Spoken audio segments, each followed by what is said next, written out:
Maths lecture 8 നമ്മൾ ആദ്യം discuss ചെയ്യാൻ പോകുന്ന topic angular momentum. Angular momentum is the product of mass moment of inertia and angular velocity. Angular momentum എന്ന് വെച്ചാൽ mass moment of inertia I and angular velocity ഒമേഗയുടെ പ്രോഡക്റ്റിനാണ് angular momentum എന്ന് പറയുന്നത്. അതിൻ്റെ expression angular momentum equal to I omega I equal to mr². R എന്ന് വെച്ചാൽ radius of ഗൈറേഷനാണ്. അപ്പം ആംഗുലർ മൊമെൻറ്റിങ് ചെയ്യുമ്പോൾ നമുക്ക് ആംഗുലർ മൊമെൻറ്റം എക്സ്പ്രഷൻ കിട്ടുന്നത് angular momentum equal to mr² into v/r. mr² എന്ന് വെച്ചാൽ mass moment of inertia and v/r linear velocity by radius of gyration equal to angular velocity omega. അങ്ങനെ നമുക്ക് expression കിട്ടും mvr എന്ന എക്സ്പ്രഷൻ കിട്ടും. Then vibration എന്ന് വെച്ചാൽ ഒരു മെക്കാനിക്കൽ ഫിനോമിനയാണ് whereby the oscillation occurs about an equilibrium point. ഒരു body with respect to its equilibrium point oscillate ചെയ്യുകയാണെങ്കിൽ അതിനെ വൈബ്രേറ്റ് ചെയ്യണമെന്ന് പറയാം. വൈബ്രേഷൻ മേ ബി പീരിയോഡിക് ആവാം. ഫോർ എക്സാമ്പിൾ സിമ്പിൾ പെൻഡുലത്തെ കേസ് പീരിയോഡിക് വൈബ്രേഷൻ ആയിരിക്കും, ഓർ റാൻഡം വൈബ്രേഷൻ ആവാം. വൈബ്രേഷൻ്റെ കേസിൽ നമ്മൾ മെയിൻലി യൂസ് ചെയ്യുന്ന terms amplitude, time period and frequency ആണ്. നെക്സ്റ്റ് ടൈപ്സ് ഓഫ് വൈബ്രേഷൻ ഏതൊക്കെയാണെന്ന് നോക്കാം. First one, free vibration. A body vibrates without the help of an external periodic force. ഒരു പീരിയോഡിക് ഫോഴ്സ് അപ്ലൈ ചെയ്യാതെ തന്നെ ഒരു ബോഡി വൈബ്രേറ്റ് ചെയ്യുന്ന കേസിനാണ് free vibration എന്ന് പറയുന്നത്. ഈ കേസിൽ ഡാമ്പിംഗ് ഫോഴ്സ് ഉണ്ടായിരിക്കില്ല. ഡാമ്പിംഗ് ഫോഴ്സ് എന്ന് വെച്ചാൽ റെസിസ്റ്റിംഗ് ഫോഴ്സ് അല്ലെങ്കിൽ ഫ്രിക്ഷസ് ഫോഴ്സിനാണ് ഡാമ്പിംഗ് ഫോഴ്സ് എന്ന് പറയുന്നത്. സോ ഡാമ്പിംഗ് ഫോഴ്സ് ഇല്ലാത്തതുകൊണ്ട് ഈ കേസിൽ എനർജി ലോസ് ഉണ്ടായിരിക്കില്ല. സോ അത് ബോഡി കണ്ടിന്യൂസ് ആയിട്ട് വൈബ്രേറ്റ് ചെയ്തുകൊണ്ടിരിക്കും. ഫോർ എക്സാമ്പിൾ വാക്യൂമിലായിരിക്കും ഫ്രീ വൈബ്രേഷൻ മെയിൻലി പോസിബിൾ ആണ്. സോ ഇത് തിയററ്റിക്കലി ഇമ്പോസിബിൾ കേസ് വൈബ്രേഷനാണ്. കാരണം ഒരു ബോഡി കണ്ടിന്യൂസ് ആയിട്ട് ഡാമ്പിംഗ് സംഭവിക്കാതെ വൈബ്രേറ്റ് ചെയ്യാൻ കഴിയില്ല. Next one, forced vibration. Force വൈബ്രേഷൻ്റെ കേസിൽ ഡാമ്പിംഗ് ഉണ്ടാവും. ആ body oscillates under the influence of an external periodic force. ഒരു എക്സ്റ്റേണൽ പീരിയോഡിക് ഫോഴ്സിൻ്റെ ഇൻഫ്ലുവൻസിൽ ബോഡി ഓസിലേറ്റ് ചെയ്യുകയാണെങ്കിൽ അതിനെ ഫോഴ്സ്ഡ് വൈബ്രേഷൻ എന്ന് പറയും.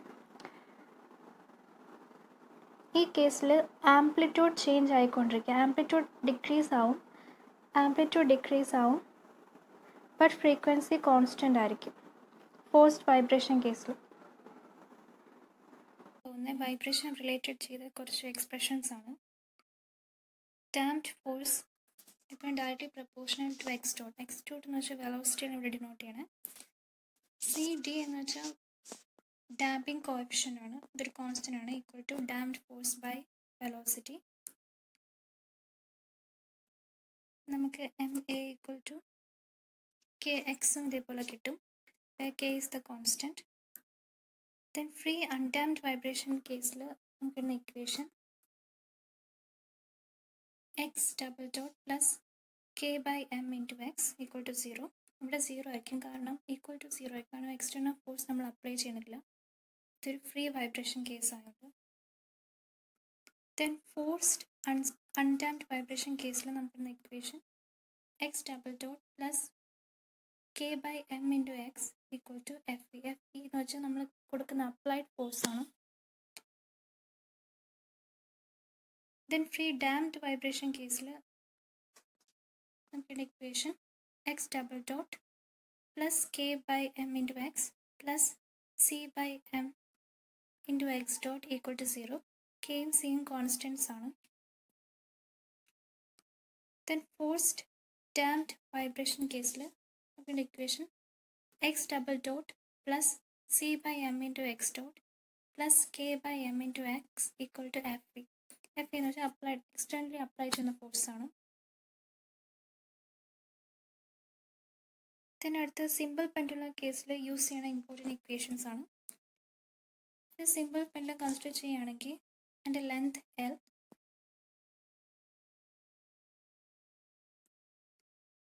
Simple pendulum moves with an acceleration A. ഒരു A ആക്സിലറേഷൻ മൂവ് ചെയ്യുകയാണെങ്കിൽ അതിൻ്റെ യൂഷ്വലി ടൈം പീരീഡ് ഡിനോട്ട് ചെയ്യുന്ന expression T equal to 2 pi into root of L by G ആണ്. L length of the pendulum string, G gravitational force. ഇപ്പോൾ pendulum accelerate ചെയ്യുന്ന upward ഡയറക്ഷനിൽ accelerate ചെയ്യണം, മുകളിലോട്ട് പോവുകയാണെങ്കിൽ അതിന് കിട്ടുന്ന expression T equal to 2 pi into root of L by G plus A. ഇതിനെ ഡൗൺവേർഡ് ആക്സിലേറ്റ് ചെയ്യുകയാണെങ്കിൽ അതിൻ്റെ expression T equal to 2 pi into root of L by G minus A. Simple പെൻഡുലത്തിൻ്റെ കേസിൽ നമ്മൾ നോ മാസ് സിസ്റ്റം അല്ലെങ്കിൽ mass നമ്മൾ consider ചെയ്യാറില്ല. അടുത്ത് പറയുന്നത് കോമ്പൗണ്ട് പെൻഡുലം കേസാണ്. Compound pendulum is just a rigid body of whatever shape or size capable of oscillating about a horizontal axis passing through it. ഒരു ബോഡിക്ക് അതിൻ്റെ ഒരു ഹൊറിസോണ്ടൽ അതിൻ്റെ കൂടെ പാസ് ചെയ്യണ ഒരു horizontal axis with respect to oscillate ചെയ്യാൻ പറ്റുമെങ്കിൽ ആ ഒരു റിജിഡ് ബോഡിയെ കോമ്പൗണ്ട് പെൻഡുലം എന്ന് പറയാം.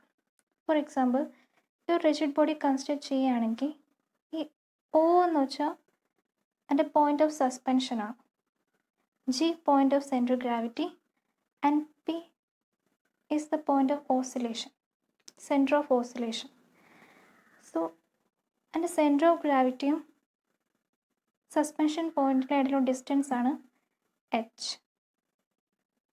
ഡിസ്റ്റൻസ് ഷോ ചെയ്യുന്നതാണ് h.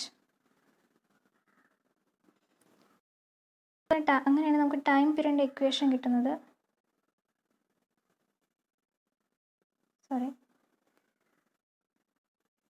T equal to 2 pi root of I by mgh. The I0 I naught എന്ന് വെച്ചാൽ moment of inertia with respect to center of gravity axis. ഐയുടെ equation I equal to mk square. k എന്ന് വെച്ചാൽ radius of gyration ആണ്. So അങ്ങനെ നമുക്ക് final equation T equal to 2 pi root kg square plus h square by gh എന്ന് വരും. ഇത് law with respect to law of parallelogram axis തിയറമാണ് ഇങ്ങനത്തെ ഒരു ഇക്വേഷൻ കിട്ടുന്നത്.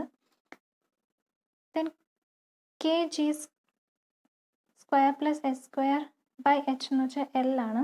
സോ നമുക്ക് ഫൈനൽ ഇക്വേഷൻ വരുന്നത് T equal to 2 pi root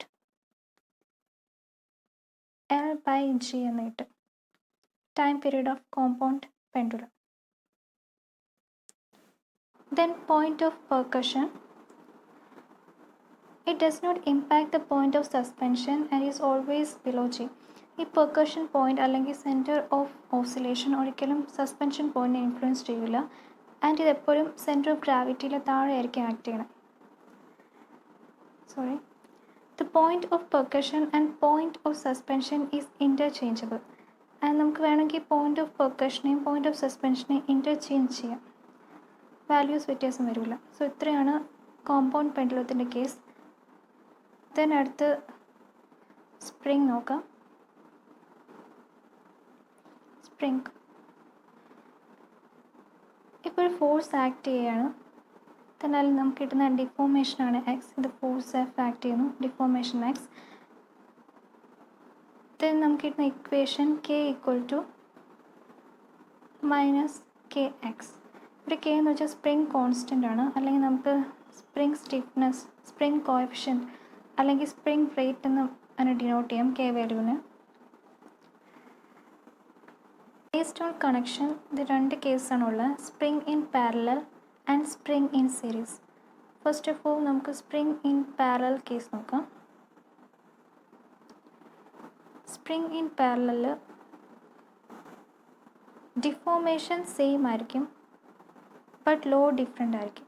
നമ്മൾ അപ്ലൈ ചെയ്യുന്ന ഡോഡ് ഡിഫറെൻറ്റ്, F1ഉം F2ഉം ഡിഫറെൻ്റ് ആയിരിക്കും, ബട്ട് ആ സ്ട്രെച്ച് അല്ലെങ്കിൽ ആ ഡിസ്പ്ലേസ്മെൻറ്റ് ഉണ്ടാവുന്നത് സെയിം ആയിരിക്കും.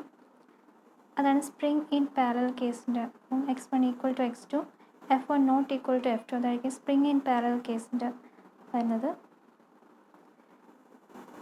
സോ നമുക്ക് ചെയ്യുമ്പം therefore F total force acting F1 plus F2 ആണ്.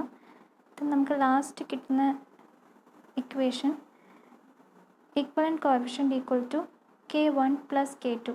ആ രണ്ട് സ്ട്രിങ്ങിൽ ആക്ട് ചെയ്യുന്ന കോഎഫിഷ്യൻ്റെ സം ആയിരിക്കും കിട്ടുന്നത്. ദെൻ സ്പ്രിങ്സ് ഇൻ സീരീസ്, ഇത് സ്പ്രിങ്സ് ഇൻ സീരീസ് ആണ്, സ്പ്രിങ്സ് ഇൻ സീരീസ് കേസാണ് പറയുന്നത്. സ്പ്രിങ്സ് ഇൻ സീരീസിൽ ആക്ട് ചെയ്യണ ഫോഴ്സസ് ഈക്വൽ ആയിരിക്കും.